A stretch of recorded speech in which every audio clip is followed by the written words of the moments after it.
Hi guys, I really welcome everyone on our channel, that is Ayush PTE Elixir Plan Easy English Lab. So in last video I have shared a lot of content related to PTE, that what should be your score and how to achieve your desired scores, and a lot of other stuff that you can check in my previous videos. I have also created some playlists for that. But in today's video what I'm going to share with you guys, that why and what is the reason behind that you're getting low scores in your PTE. Suppose if there are 10 students in a class, so why all of them are not getting the same scores, even though if they are getting the training from the same trainer, right? So there are certain parameters that we need to look for. If you use the same template, again you don't get the same scores. So we are going to find some reasons behind that, right? So kindly stay tuned on this video till the last second, and apart from that, do not forget to press the bell icon as well who are already subscribed. But those who have come for the first time, I would request you guys to please subscribe to the channel and share this video with your mates, so that they can get to know what is the best solution and how to achieve the desired scores that they want. So without wasting time, let's just start the video, guys.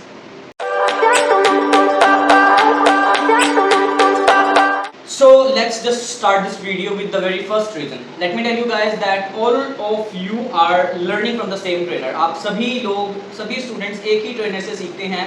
Even if there are 80 students in the class, 60, 50, 30, 10, it doesn't matter. He or she, whatever your trainer is, like they are telling you the same thing and same template, right? मतलब सभी आपको same template बताते हैं, and apart from that सभी आपको same strategies बताते हैं. Still we don't get the same scores because first of all let me tell you कि आपकी अपब्रिंगिंग फैक्टर्स वो मैटर करता है. कि देखिए 10 स्टूडेंट्स की बात करें तो 10 के 10 स्टूडेंट्स सभी एक बैकग्राउंड से नहीं हो सकते, राइट?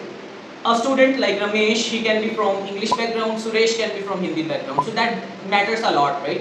जो चीज़ आप बचपन से पढ़ते आ रहे हैं और जो चीज़ आपके टच में है, एक ह्यूमन की एबिलिटी होती है, ह्यूमन की टेंडेंसी होती है कि वो चीज़ उसको ग्रैब ऑटोमेटिकली हो जाती है, राइट? इंग्लिश मीडियम में जो ऑलरेडी रहे हैं उनके लिए थोड़ा इजी हो जाता है, और जो इंग्लिश मीडियम में भी अच्छे लेवल पे हैं उनके लिए बहुत ही ज़्यादा इजी रह जाता है पीटी करना. मतलब उनको शायद टेम्पलेट्स लर्न भी नहीं होंगे. आई गेट मैनी स्टूडेंट्स जिनको प्रॉब्लम होती है टेम्पलेट लर्न करने में, but on the other hand there are some students that are not from English medium, they are from any other board, the local board, still they achieve scores. I am not saying कि उनको scores नहीं मिलता, they get their desired scores as well, but मेहनत थोड़ी सी extra लगती है. तो एक फैक्टर ये हो सकता है कि अपब्रिंगिंग कैसी है आपकी, कौन सा आपका एनवायरनमेंट रहा है, किस हिसाब से आपने बचपन में पढ़ा है, आपकी स्किल्स कैसे हैं.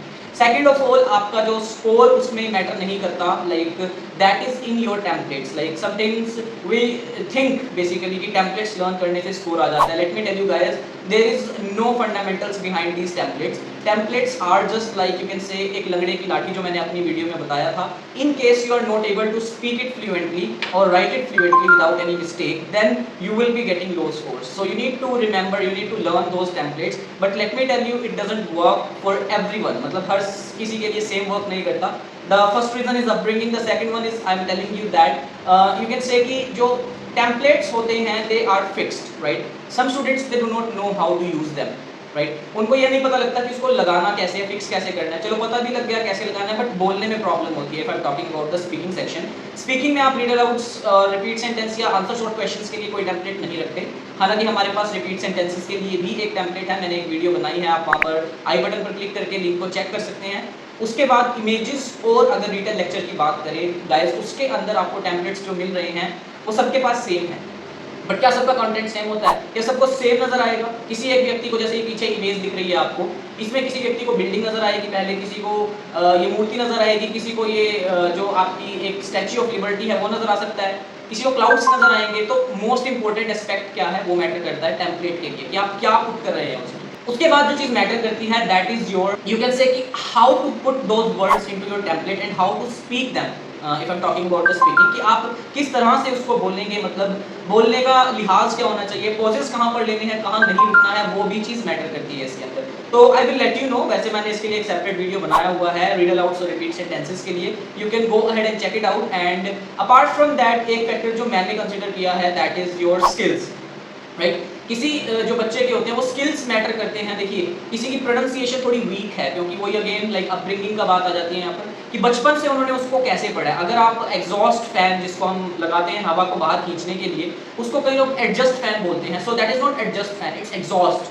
और उसमें आपकी गलती नहीं है, गलती है डियर आपके अपब्रिंगिंग की, आपके टीचर्स की या आपके लोकेलिटी की, कि जहां पर वो वर्ड जिस हिसाब से यूज किए जाते हैं, राइट। उसके बाद जो अगला फैक्टर हो सकता है that matters a lot, it's your the typing speed in case of writing. Like suppose template याद कर लिया बट किसी की टाइपिंग स्पीड इंप्रूव नहीं हुई है, तो that can hamper your score as well, right. उसके बाद एक मोस्ट इंपॉर्टेंट फैक्टर है that is your grammar skills. See, grammar is the most important part in any of the English exam. If I'm talking about IELTS, TOEFL, PTE, GRE, whatever, like you have to make sure that your grammar is clear. Like you're going to speak each and every word clearly for speaking. You're going to use your grammar and spellings properly for the writing tasks like your written text, essay, write from dictation, listening, fill in the blanks, summarize spoken text and so on.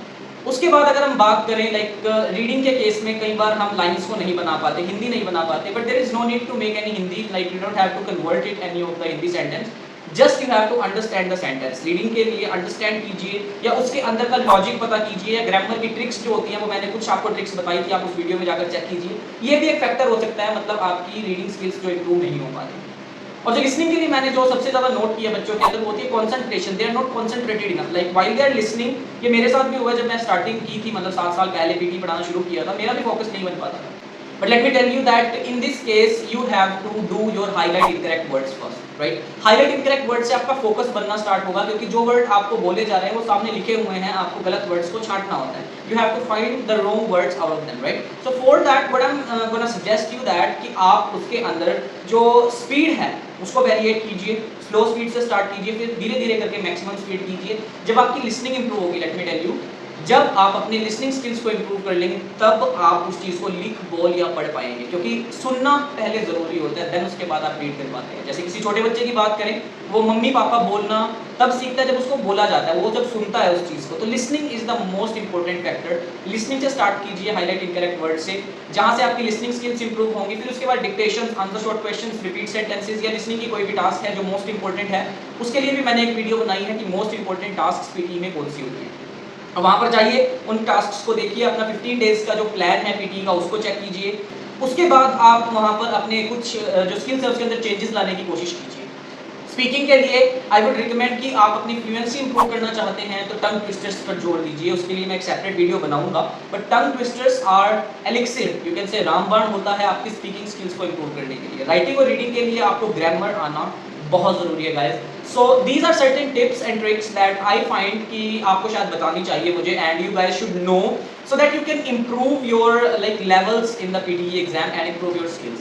And one more good news for you guys is that like we have started our own group with the name Plan Easy Group, और Plan Easy के अंदर आपको English से related like PTE की classes, online speaking की classes, communication की classes, grammar की classes, personality development के साथ साथ 13 से भी ज़्यादा कोर्सेज हमने इंक्लूड किए हैं। If you really want to enroll in those courses at just minimum cost, जो शायद आप पूरे इंडिया में घूम कर आइए आपको कहीं पर भी प्रोवाइड नहीं होगी, और आप अपने एक छोटा सा एरिया जो आपका लाडवा पड़ता है वहाँ पर, हरियाणा के अंदर लाडवा जो कुरुक्षेत्र जिले में आता है, in that area we have started our first branch, like you can see the head office, and we are going to distribute it over the whole network. So I would request everyone कि kindly visit once and feel the difference कि आपको कैसे यहाँ पर पढ़ाया जाएगा और कैसे आप अपने स्किल्स को इम्प्रूव कर सकते हैं, राइट। इतनी मैं आपको गारंटी दे सकता हूँ कि जो चीज़ें हम यहाँ पर सिखाने वाले हैं वो आपको कहीं भी नहीं सिखाई जाएगी। हम आपको फुली प्रिपेयर्ड करके भेजेंगे, जहाँ पर आपका बेसिक लाइक नींव करके हमारी एक हमने ब्रांच बनाई है उसके अंदर,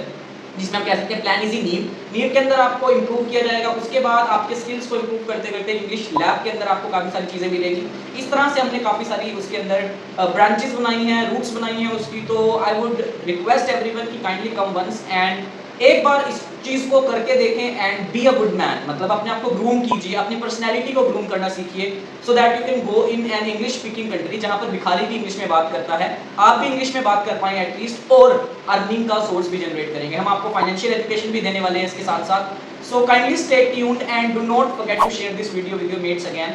please again subscribe to this channel. So आज की वीडियो के लिए इतना ही। Thank you so much and have a good day.